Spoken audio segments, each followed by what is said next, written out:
മാതൃഭാഷ അല്ലേ? മാതൃഭാഷ അറിയാമോ ചോദിച്ചു. മലയാളം അറിയാം. പറയട്ടെ, ഒരർത്ഥം പറയാമോ? നക്ഷത്ര നക്ഷത്ര വിപക്ഷ പക്ഷ ലക്ഷ്യങ്ങളും തൽക്ഷണമത്ര കണ്ടാൽ. ഇവിടെ പറഞ്ഞു പാസ്റ്ററെ ഇച്ഛ ഇല്ലാതെ പറ. മാതൃഭാഷയ്ക്കകത്ത് 2 ഇച്ഛ കയറിയാൽ അർത്ഥം അറിയാത്തവൻ നീ എന്തിനാ ഈ അന്യഭാഷയുടെ പുറകിനെ നടന്ന് ബഹളം ഉണ്ടാക്കുന്നത്?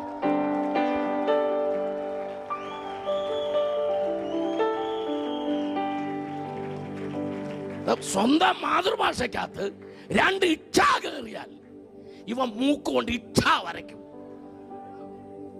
അന്യഭാഷ ഏതാന്ന് പറഞ്ഞ് അതിന്റെ പുറകെ നടക്കുക. ഡാൻസ് ആടി അന്യഭാഷ പറഞ്ഞു.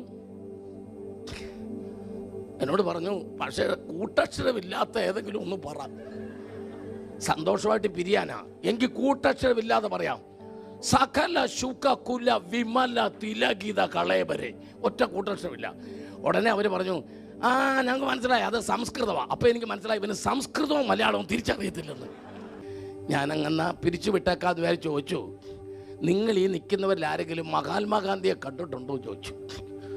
ഇല്ലെന്ന് പറഞ്ഞു. മഹാത്മാഗാന്ധി ഇന്ത്യയിൽ ജീവിച്ചിരുന്നു? ആ ജീവിച്ചിരുന്നു.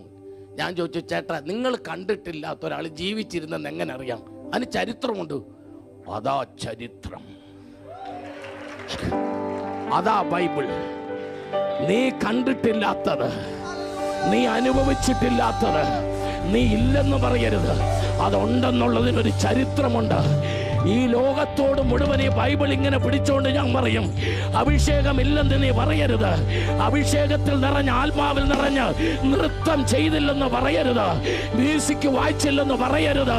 ദാവീദ് നൃത്തം ചെയ്തെന്ന് ബൈബിളിൽ ഉണ്ടെങ്കിൽ, ആത്മാവിൽ നൃത്തം ചെയ്തെന്നുണ്ടെങ്കിൽ, ആരാധനയ്ക്ക് കുഴലൂത്തുകാരും നൃത്തക്കാരും വാദ്യക്കാരും പാട്ടുകാരും ഉണ്ടെന്ന് ബൈബിളിൽ ഉണ്ടെങ്കിൽ അതില്ലെന്ന് നീ പറയരുത്.